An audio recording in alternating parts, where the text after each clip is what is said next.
Well, hello everyone. I am Cyrus Gladstone.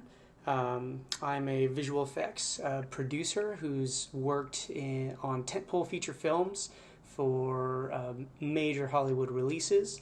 I've moved from that part of my career into advertising, and most recently started working in with crypto and NFTs, and it's really created a lot of intrigue for me. So I wanted to bring to the table here William Gladstone. Bill, please tell us a little bit about yourself and who you are. Well, most recently, I'm a founding member of ViciNFT, NFTs for the common good. My past includes creating one of the largest literary agencies in North America and being a pioneer in creating the first ebook company, the first print-on-demand company, and many of the first computer book publishing companies, including those for Microsoft Press, K-Pro, Novell, and many others. I've personally interacted with Steve Jobs, Bill Gates, Mark Benioff, many of the leaders of the technology industry. And I'm particularly excited about NFTs, and the reason I've decided to co-found ViciNFT, NFTs for the common good, is I see NFTs as an enormous opportunity to do good. Enormous opportunity to help authors, artists, and others bring recognition to the work they're doing, to generate revenue for themselves, and to generate revenue for charities. NFTs are here to stay. I didn't even know what an NFT was 6 months ago, but I've had a crash course in learning.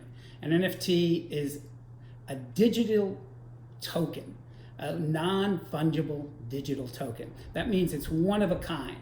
Using blockchain, you can trace the ownership and you will never be deceived. You won't be sold a forgery. So whether you're talking about collectibles, rare letters, whether you're talking about first manuscripts that became best-selling books, whether you're talking about speeches, you can ensure that your digital token is authentic. And because it's authentic, it's going to increase in value.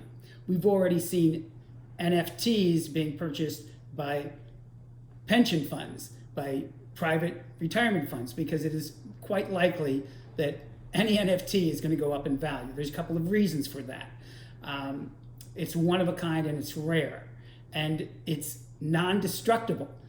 You buy a piece of art, well, you can insure it against fire, but if it burns, it burns. With an NFT, with a digital product on the blockchain, it's secure, you're never going to lose it. So there's a lot of value there. And it's very creative. You can do some amazing things with NFTs. We're just exploring the beginning, both in terms of art and in terms of collectibles. And one of the reasons I was very happy to join ViciNFT is the focus of the chairman and founder, John Fisher, is on philanthropic. ViciNFT always plants more trees than we use energy, so we also have that component. But more important, every single NFT that we create in auction has a significant percentage, in most cases 25%, going to major charities. We've already created auctions. We benefited the Aquarium by the Sea in San Francisco more than $10,000 just with our first NFT for the aquarium, which was merely an image of a fish. Happened to be a nice, interesting sea bass. We're in the process right now of creating an auction for Michelle Phillips of the Mamas and the Papas. The beneficiary is going to be the Painted Turtle, a wonderful organization that was formed more than 30 years ago by Paul Newman and Lou Adler that provides camping experiences for children with medical challenges. We're going to be working with most of the major charities, and we feel that NFTs is a very efficient way to aid these charities, not only in terms of the money that's going to be generated, but in terms of the publicity and visibility that each of these charities will gain whenever an NFT benefiting them is set up for auction.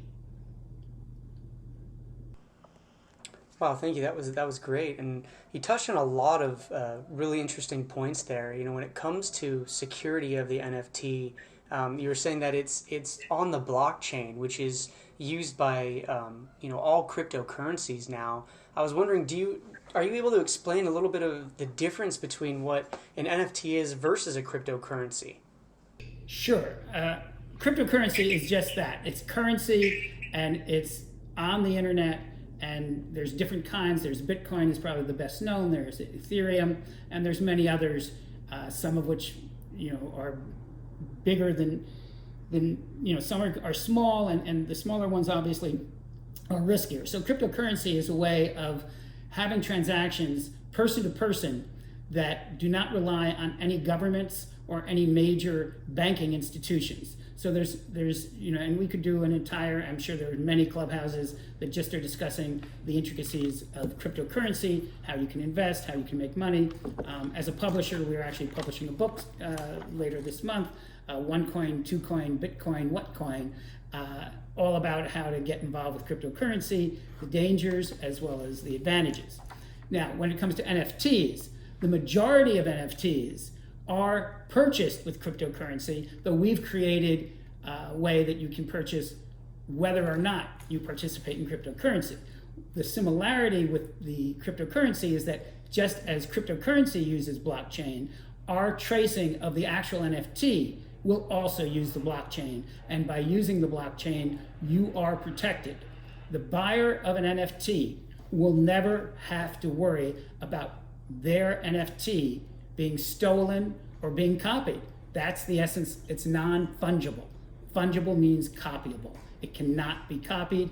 And every transaction, including if you buy an NFT today for $10,000 and then you sell it 6 months from now for $20,000, the buyer will also have the blockchain that will show who they purchased it from, what the original price was, what their price was, and then if a year later they sell it for $30,000, it's all verifiable. So it's very safe and protected from that perspective. Well, that's great. Yeah, I mean, just imagine if you were able to trace back every single transaction that's happened for Picasso, from the date he first painted it to when he sold it for, a couple shekels or traded it for a meal, and its whole lifespan. I mean, that's fantastic with these different NFTs, especially with what you were saying for ViciNFT, who's, donating it to charity. So you're able to see not only was this, created with an intent and a purpose, but once it's purchased and there's been that donation made, I assume that would also be stored on the blockchain. They would see like, oh, this piece of art has generated this much for charity along its journey. That's true, and there'll be residuals. So the charities will continue to receive benefits. So not only did they get their percentage when it's sold in the first auction for $10,000, but when it's resold, they will also be receiving a percentage of the increased value. So it's very good for charity in that it's not just a one-time only gift. It's a gift that presumably, if we go back to Picasso, that may have sold for $100, when he was a young man, and now sells for $50 million. Just think if it were done as an NFT, the increased value the charities would be receiving. The other benefit is you can forge a Picasso, but once an object is digitized using an NFT, you cannot forge it.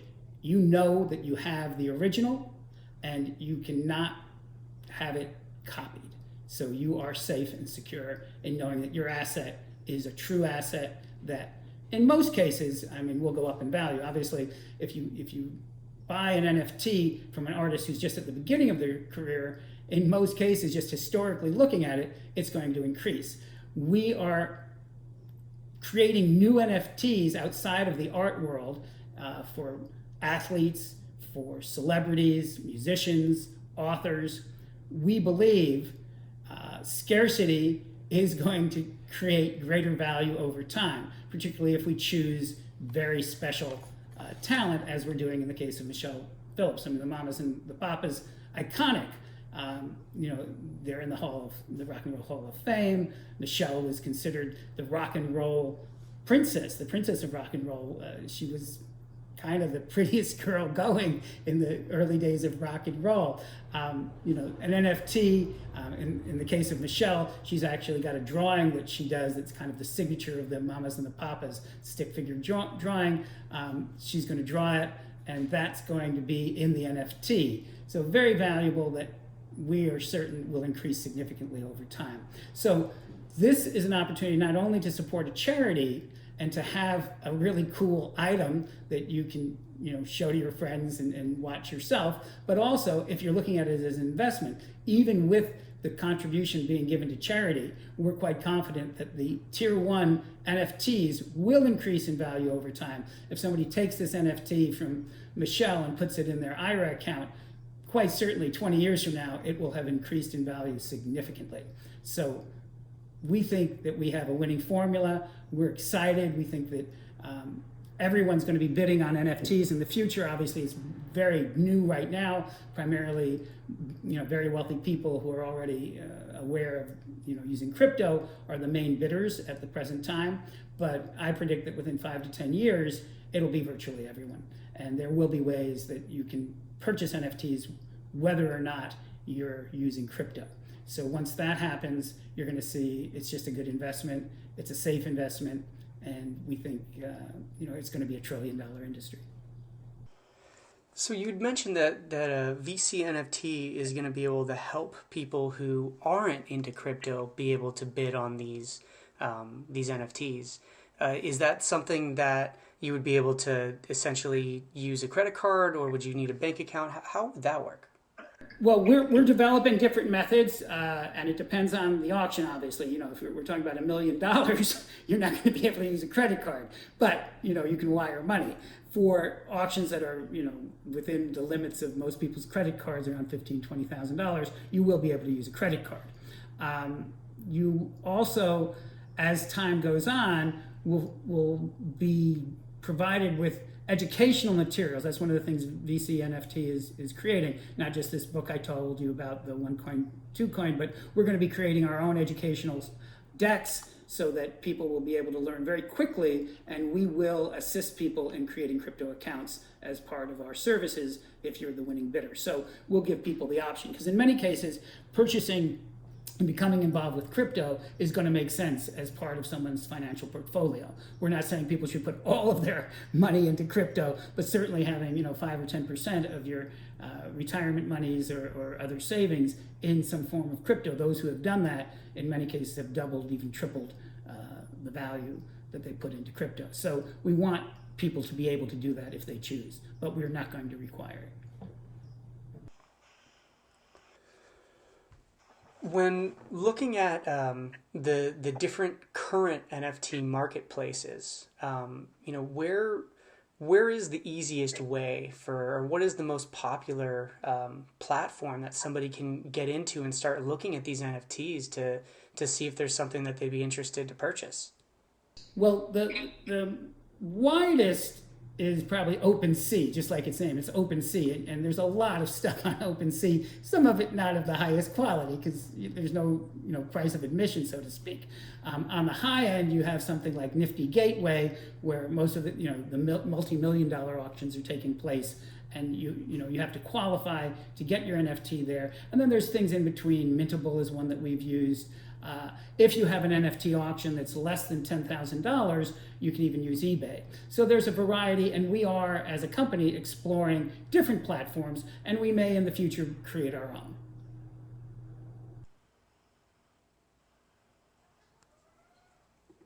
Well, thank you so much. I mean, we've really covered a lot from the start of ViciNFT to charitable organizations, and this really, it is something that excites me, and there's some beautiful artwork out there. And I guess, if you were going to give advice to somebody who is looking to create their own NFT, how would they even get started about doing that? Well, if you want to create your own NFT, obviously you can go to ViciNFT.com and you can contact us. We're going to be very selective. We may not be, ideal for everyone. We are looking at creating a separate division in the future so that we would be able to be a service provider for anyone who wants to create an NFT. It would be very much like what they have in the book publishing world, hybrid publishing, self-publishing, where people have to pay a small fee and then that company does all the logistics, editing, processing, and we would do the same in terms of creating an NFT. We'll put together a team so that if you have something that you think could be an NFT, we'll analyze it, We'll tell you if it can be an NFT. If it can be an NFT, we'll have a staff who can create the NFT, organize the auction for you. And I do think this is something that almost every author and artist and musician is going to want in the near future, because it's a great way not only to generate revenue, but also to create visibility. When you promote the NFT, you're promoting your brand. And so I think we're going to see NFTs coming fast and furious from all quarters, including major corporations. So yes, anyone out there who wants to create an NFT, there will be a way, not necessarily immediately, but I would say within 6 to 12 months, there'll be services, and ViciNFT may be one of them, providing these services so that anyone can create an NFT. Of course, before you create your own NFT, you should look at the NFTs that are out there, bid on a few, get familiar with the process, see the NFTs that are being created by others that might inspire you as to what kind of NFT you personally would want to create. Now, also looking at these NFTs, it's a specific digital asset with that security built into the blockchain and a full history of everything that's happened. Is there anything beyond just the actual digital artwork that could be attached to that NFT? Absolutely. Great question. We are about to launch an NFT with another one of my favorite client authors, Gay Hendricks. He's very well known. He's been on the New York Times bestseller list. His book, The Leap, has sold probably 1 million copies. The book he wrote with his partner and wife, Conscious Loving, sold 2 million copies. And so one of the things that we're going to include with his NFT is a day with Gay. And he likes to golf. He's a member at Ojai, and the winning bid, and in his case, his NFT will go for at least $50,000 to $100,000. So he wouldn't do this for somebody bidding a few $1,000s, but as long as the winning bid is in excess of $50,000, he'll include a day with Gay and take you golfing and to lunch. So this is something that can be included. Many other people are already including things like, if you bid, the minimum or more, I'll bring you to the Lakers game and you can sit in my box. If it's someone who happens to have a box, and you can really add special interviews. It could be as little as a Zoom call, but yes, there's ways of adding things that go beyond just the digital content itself. Wow, that really opens it up to a whole nother world of possibilities, and that's something really cool. I'm glad to hear that opportunity is out there. Well, that really sums up all the questions I had for you today. Thank you so much for taking the time to speak with us about NFTs and ViciNFT. Really appreciate it. Well, I appreciate the time to explain a little bit about this. It is complicated. In the beginning, the first time you hear about NFTs, and you're more likely to hear about things like the $60 million auction for a piece of digital art, or the artist who burned his painting after digitizing it, so the digital version really would be the only copy, and generated even more money.